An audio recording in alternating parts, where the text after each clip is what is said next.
皆さんこんにちは。Welcome back to Usai Japanese Podcast. This is episode 42.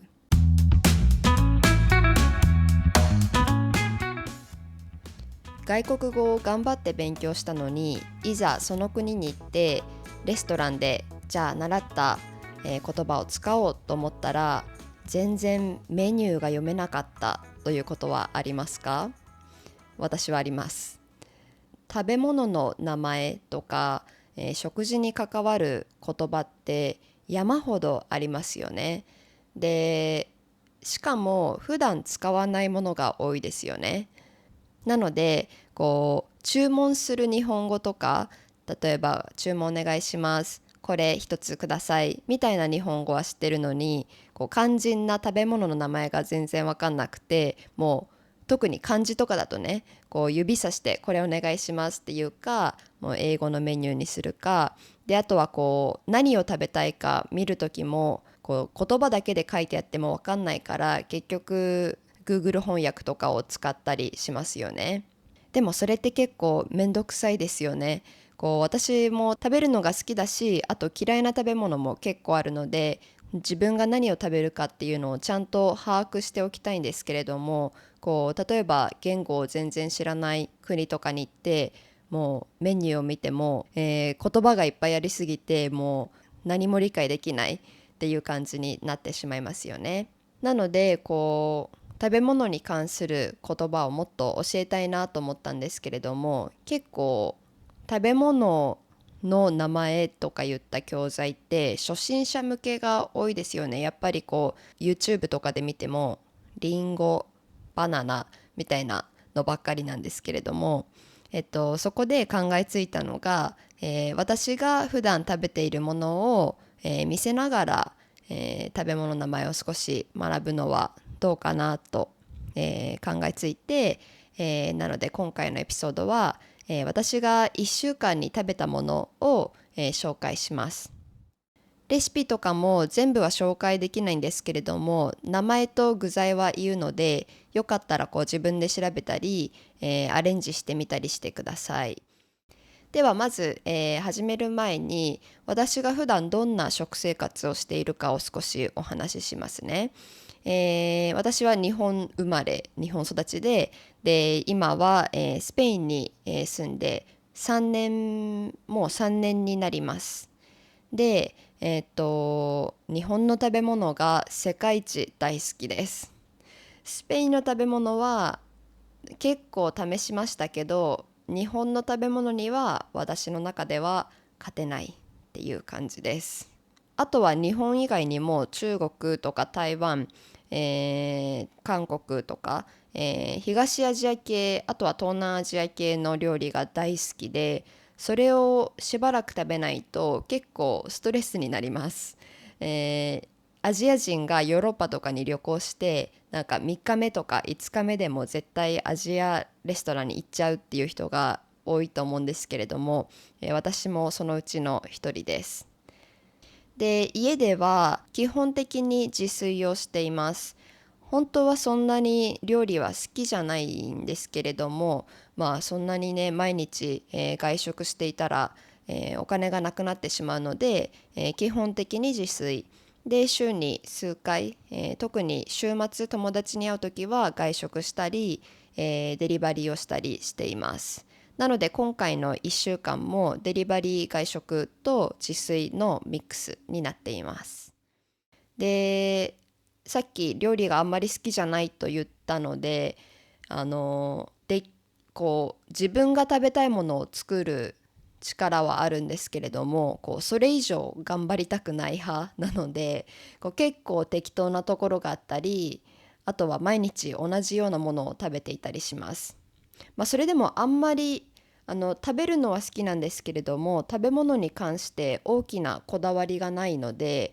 毎日同じものを食べ続けていたりしてもそんなにストレスを感じないので、1週間の食事を写真に撮り続けたんですけれども、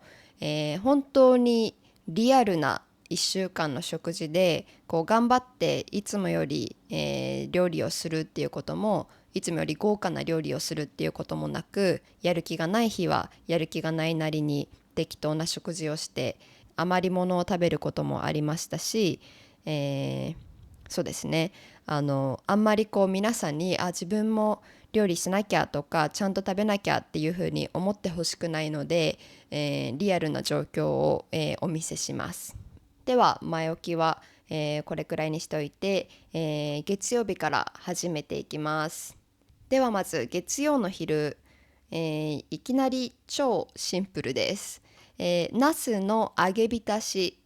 と白米です。この日というかもうこの1週間暑くて、暑い時ってあんまりこってりしたものとか熱いものとか重いものって食べる気になれないですよね。で、暑い時に私が一番好きなのは、冷やうどんとか中華そばとか、そうめんとか、これ全部冷たい麺なんですけれども、それがというかもうそれしか喉を通らない、食べたくないっていう気持ちになるんですけれども、この週うどんを持っていなかったのでどうしようと考えて、このナスの揚げ浸し、これ見ただけじゃわかんないんですけれども冷たい食べ物です。作り方というか材料は、まずナスは揚げるか、焼きます。で、そのスープというかつゆの方が、めんつゆと呼ばれるものを使ってもいいですし、めんつゆっていろんな、例えばうどん食べる時とか、肉じゃが食べる時とか、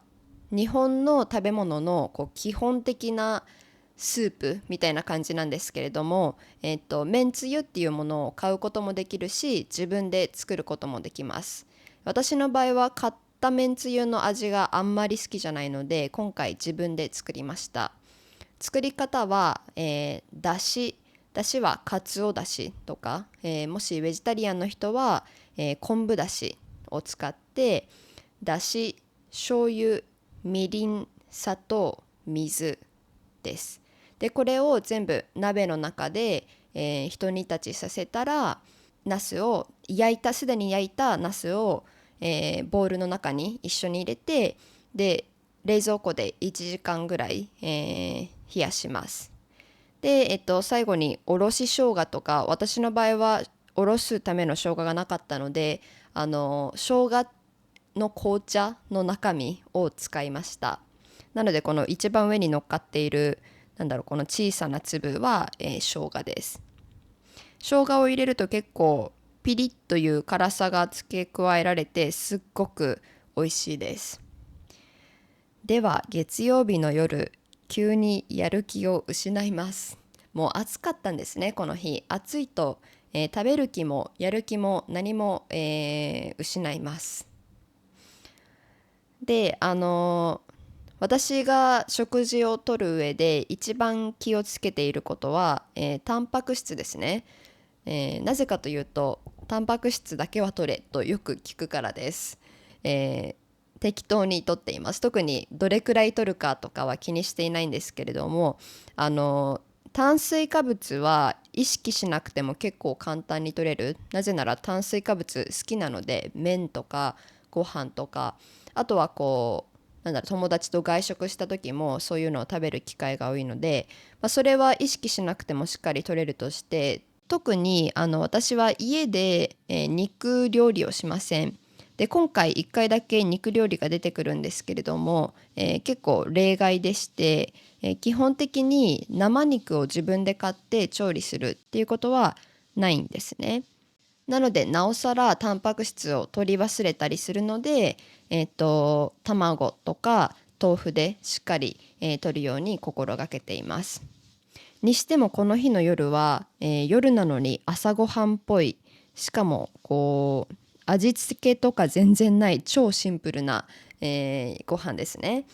Before we continue, just a quick reminder. All my video courses are 30% off right now, but this campaign is ending soon. With on-demand courses, you can watch pre-recorded lessons anytime, anywhere you want, and at your own pace. If you're just starting out, check out Japanese 101 Basic Grammar and Conversation. It's a complete 6-hour course that takes you step by step from zero to having real simple conversations. If you already know the basics but want to feel even more confident, my Speak Like a Native series is for you. In Japanese, tiny changes in words or grammar can show tone, emotion, intention, or social cues. That's why it can feel tricky to understand natives, but don't worry, in this course you'll master those patterns so that you can express yourself fully, sound authentic, and finally understand what people really mean. All courses are 30% off right now. Check more information, links, and coupon code in the caption. Alright, let's get back to the topic.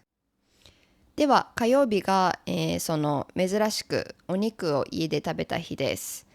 なぜかというと結構頑張って毎回作ろうとするともう本当にストレスになることが多いので、スーパーで買い物するときはその時気分じゃなくても必ず冷凍食品を1つか2つ買うようにしています。そうすると結局仕事が忙しいとかで料理を作る時間がない、あとはめんどくさい日とかにその時買った自分に感謝することになるので、今回買ったのは、ケバブのお肉です。なのでお肉は炒めるだけで味もついているんですけれども、横の、野菜がピーマンとマッシュルームです。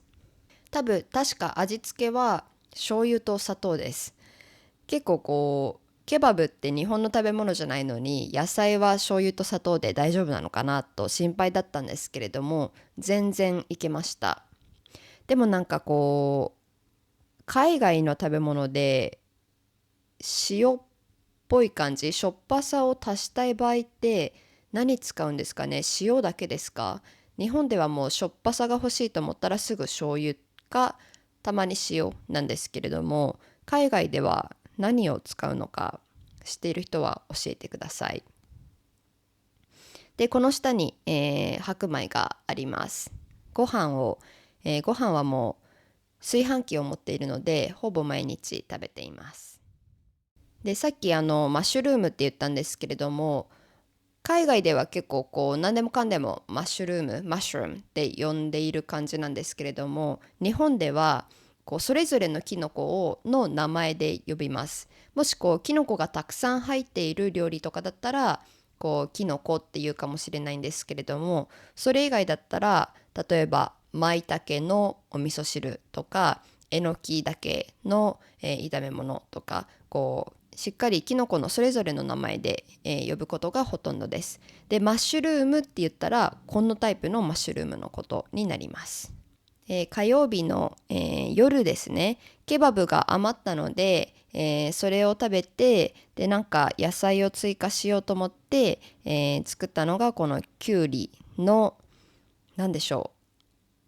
う甘辛ちょっと名前がわかんないんですけれども私が大好きな、料理の大好きで、超簡単な料理です。材料は4つだけきゅうり、ごま油、醤油、砂糖。もしよかったらごまも振りかけていいです。これも本当にきゅうり切って、で、先にお皿の中に砂糖、醤油、ごま油、適量入れて混ぜておいて、で、きゅうりをそこに入れて混ぜて終わりです。もう簡単かつ美味しいので、特に暑い夏、また冷たい料理なので、おすすめです。それでは、水曜日の昼ですね、この日は大好きな組み合わせを作りました。まず奥の緑色のものがチンゲン菜の、ニンニク炒めっていうのかなちょっと辛い、炒め物です。チンゲン菜って中国料理とかによく使われる、野菜で英語での名前をボクチョイというらしいです。ボクチョイ。作り方は、まずチンゲン菜を少し、炒めて火を通してでその後に、別でニンニクと赤唐辛子、レッドチルペッパー赤唐辛子ですねを、ごま油で炒めてでチンゲン菜を戻し入れたらあとは鶏ガラスープ、チキンブロス、鶏ガラスープの素とあとはお好みでちょっと醤油とか砂糖とか入れてもいいですけれども、鶏ガラスープだけでも、美味しいです。で、手前の麺なんですけれども、これインスタント麺なんですね。ミーゴレンっていうインドネシアとか、マレーシアでもかな、食べられる、麺なんですけれども、その麺が大好きで、アジアンスーパーマーケットに行ったらそのインスタント麺を必ず買うんですけれども、今回はアレンジしました。アレンジして入れたものは、ズッキーニと、卵です。では水曜日の夜ちょっと写真が適当すぎるんですけれども、カレーを作りすぎちゃったっていうのを家族に伝えるために撮った写真です。カレーって冷凍できるのでどんだけ作ってもいいやと思って、作ったら、あまりにも作りすぎてしまったっていう、写真なんですけれども、材料は、レンズ豆、ほうれん草、マッシュルームとズッキーニで、味付けはトマトソース、カレーパウダーとか、ちょっと他のシナモンとかクミン、塩コショウ、ローズマリーの葉とか、よくあるカレーの、スパイスを入れただけです。というわけで木曜の昼はもちろんカレーで、本当は木曜の夜もカレーにしようと思っていたんですけれども、友達に誘われて、TGB というハンバーガー屋さんに行きました。このハンバーガー屋さん、木曜日は1つハンバーガーを買ったら2つ目が無料でもらえるっていうキャンペーンを毎週やってるんですけれど、なので私の友達は結構、木曜日にそこで食べることが多いんですけれども、私の場合はなんとハンバーガーが嫌いなので、嫌いというか食べれるんですけれどもあんまり好きじゃないので、このキャンペーンはあんまり私にとって、お得ではないんですね。なので代わりに頼んだのが、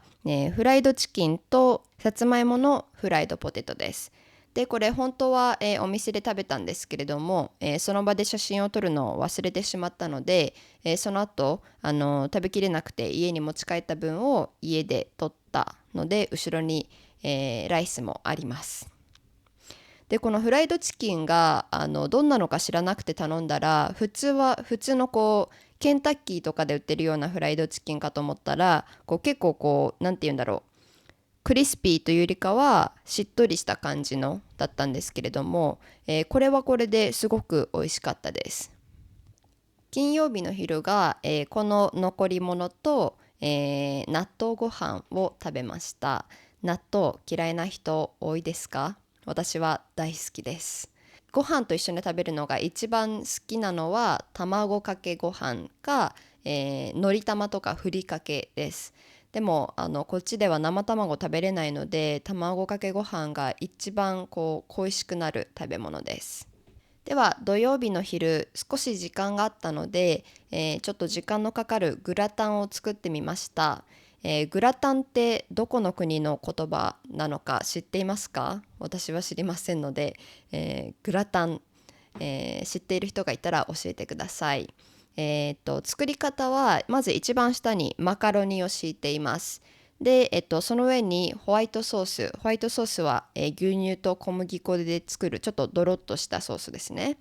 で、あとはその上にエビ、ブロッコリーを乗せて、一番上にチーズと、塩コショウ、パン粉を乗せてオーブンで焼きます。これもう日本の子供の好きな食べ物ランキング多分10位とか少なくとも20位には入るすごく人気のある、料理だったので、ちょっと懐かしさを感じたいという気持ちもあって作ってみたんですけれども、美味しくなかったです。失敗しましたね。理由はいろいろあります。まずはホワイトソースが牛の牛乳を持っていなかったので、オーツミルクで代用したんですけれども、全然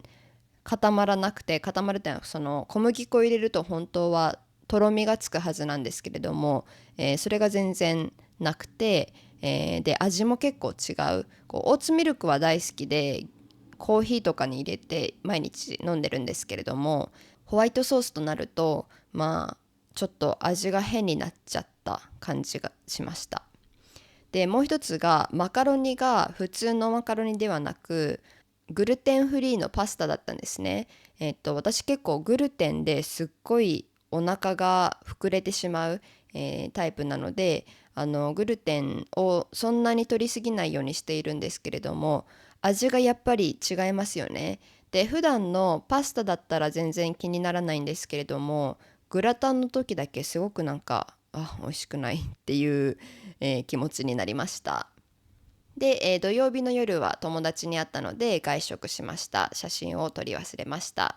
日曜日の昼ですね。日曜日の昼は豆腐と、ピーマン、ナスの炒め物です。これ麻婆豆腐とか麻婆ナスって呼ばれる中国の食べ物の、肉なしバージョンです。調味料が結構たくさんあって、豆板醤っていう中華料理によく使われる、ペーストっていうのかな、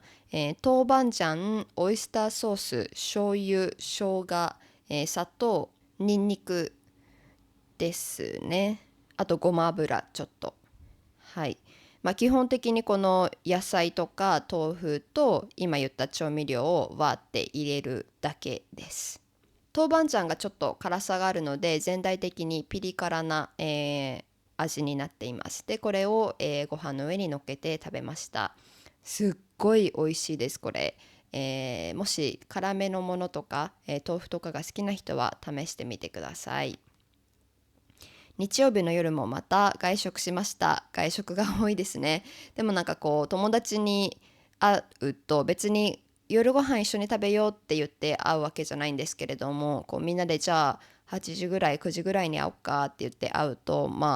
自然な流れでじゃあ夜ご飯も一緒に食べようかってなるので仕方ないですね。はい。というわけで私の1週間の食事でした。いろんな食材の名前を言いましたので、もし聞き取れなかった人とかいたら、パトレオンで、トランスクリプトをダウンロードできるので、ぜひチェックしてください。リンクはキャプションに入っています。では皆さんの1週間の食事と比べて、どうだったのかぜひコメント欄で教えてください。最後まで聞いてくれてありがとうございました。また次のエピソードでお会いしましょう。If you want to learn Japanese more interactively, you can find the best teacher for you at Saya Japanese School, a quality-first online Japanese school founded by me. Visit sayajapanese.com for more information. Thanks for your support and happy learning!